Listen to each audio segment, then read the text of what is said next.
안녕하세요. 간병TV입니다. 이번에는 간병인이 겪는 슬럼프와 근무하기 적절한 일자에 대해서 말씀을 드릴 건데요. 간병의 경우에는 장기간 근무하면 정신적으로 스트레스를 굉장히 많이 받기 때문에 필연적으로 간병을 하게 되면은 자기한테 맞는 근무 패턴을 파악하는 것이 제일 중요하게 됩니다.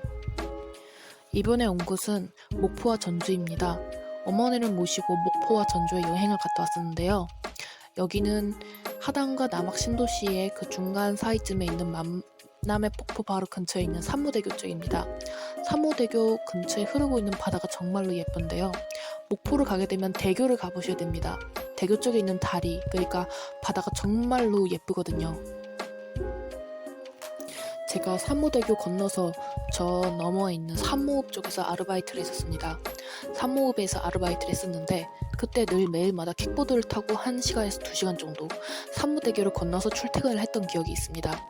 킥보드 혹은 차가 있으면 그래도 출퇴근을 할 만한 거리입니다. 산모대교 건너는데 얼마 안 걸립니다. 30분이면 킥보드 넘어갈 수 있습니다. 저는 한때 남학신도시에서 킥보드를 배달도 했었는데요. 역시 아무래도 목포에 살려면 차나 운전면허가 있어야 될 것 같더라고요. 저는 운전면허가 생기면 바로 군산이나 목포에 내려갈 생각입니다. 그놈의 돈이 웬수지요. 하늘도 예쁘고 아파트도 높은데 내가 살 집은 없다는 것이 지금도 감탄스럽다 못해 정말 원망스러울 정도입니다. 누구 때문에 이렇게 집값이 올라간 건 모르겠지만 말이죠. 저희 목표는 22살인 저의 소원은 그저 내 집을 마련하는 겁니다. 아니, 난 친구도 출도 많지 않으니까 제발 나를 집 좀 줘. 그런 생각을 해도 어쩌겠습니까? 집값이 너무 비싸서 집을 살 수가 없는데 말이죠. 여기는 목포에서 유명한 브런치 카페입니다. 제가 목포에 살 때 굉장히 자주 오던 카페인데요. 거의 일주일에 한두 번 여기에 와서 작업을 했었습니다.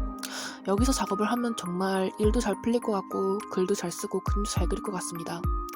저는 그래서 개인적인 목표가 하나 있는데요. 제가 웹툰을 그리거나 웹소설을 쓰게 돼서 연재만 확실히 된다면 그냥 다 접고 목포에 내려와 살고 싶다는 생각을 해본 적이 있습니다.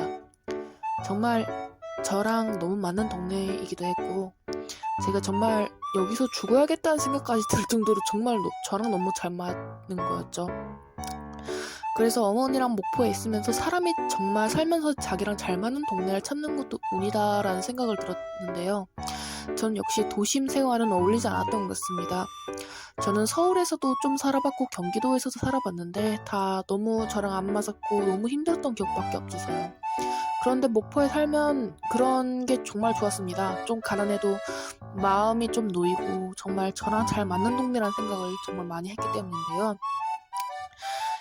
본론으로 들어가서 서론을 길게 해서 제가 미안합니다. 우선 간병사로 일을 하면서 중요한 건 자기한테 맞는 일의 밸런스, 일의 주기를 찾는 겁니다. 제 개인적인 경험담을 말씀드리자면 전 3주 이상은 병원에서 일을 할 수가 없었습니다. 간병사의 업무 특성상 병원을 뜨면 안 된다는 그런 규칙이 있기 때문에 장기간 이상 병원을 비워서도 안 되고 또한 하루 이상 휴가를 나가려면 다른 간병사를 반드시 구해야만 나갈 수가 있습니다. 그런데 간병을 할 땐 그게 제일 문제입니다. 한 환자를 오래 간병한다 하더라도 오래 일을 하면 골병이 들고 정말 미쳐버릴 것 같은데요. 특히 병원은 폐쇄되어 있는 공간이기 때문에 저처럼 좀 몸이 연약하고 조금 정신적으로 멘탈이 약한 분들은 좀 힘들 수도 있다고 봅니다.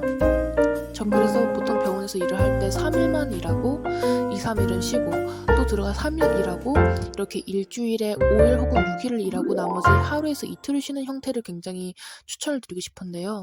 저는 보통 일주일에 3일 일하면 4일은 쉬는 형태로 보통 띵가띵가 하면서 살고 있습니다. 왜냐하면 그러면 그래도 생활비는 마련이 되고 3일만 일해도 30만원인데 이것이 한 달 동안 하면 120만원이거든요.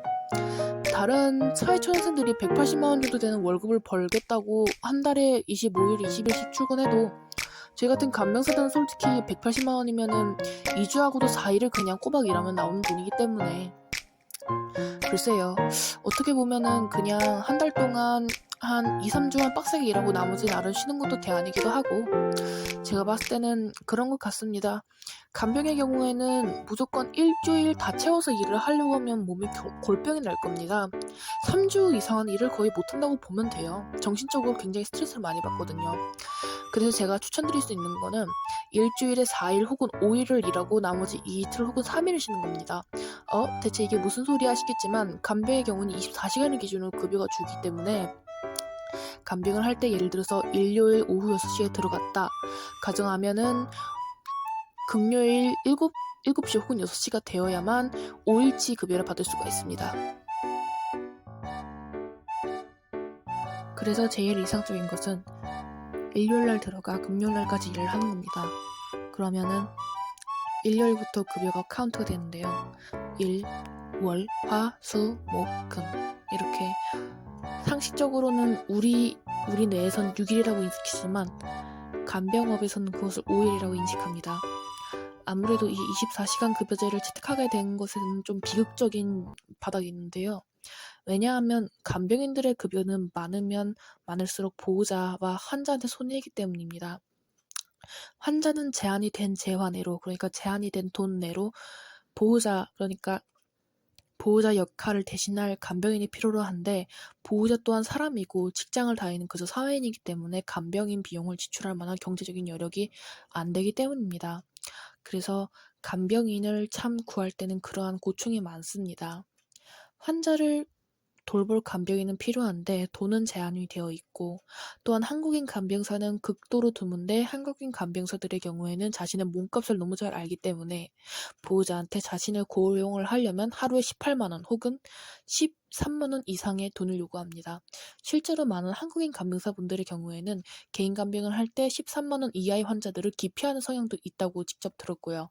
그래서 한국인 간병사분들의 경우에는 하루에 보통 14만 원 혹은 18만 원 사이에서 간병비를 받는 것이 암울하지만 이것이 한국 간병계의 현실입니다. 중국인 간병사들은 8만 원 혹은 10만 원으로도 간병사를 구할 수 있지만 한국인 분들의 경우에는 자는 시간까지 모두 급여로 정산을 해서 달라고 요구하는 것이 기존 현실이기 때문입니다. 그래서 공동 간병이나 1대1 간병에 한해서 말씀을 드리겠습니다. 공동이나 1대1의 경우도 24시간을 기준으로 급여를 드리고 있기 때문에 하루가 지나야만 그 하루 급여가 카운트가 됩니다. 예를 들어 일요일 오전 6시에 들어갔다 하더라도 반드시 그 다음날 오전 6시가 되어야만 그래야지 하루 급여가 인정이 되는 것입니다. 그렇기 때문에 제일 이상적인 것은 일요일날 오후 6시에 들어가서 금요일날 오후 6시에 나오는 것, 그것이 제일 이상적이라고 할 수 있겠습니다. 그러면 일요일부터 금요일까지 일을 하고 금요일날 나와 금, 토를 쉬고 일요일날 느긋이 즐기다가 일요일날 들어가면 되기 때문입니다.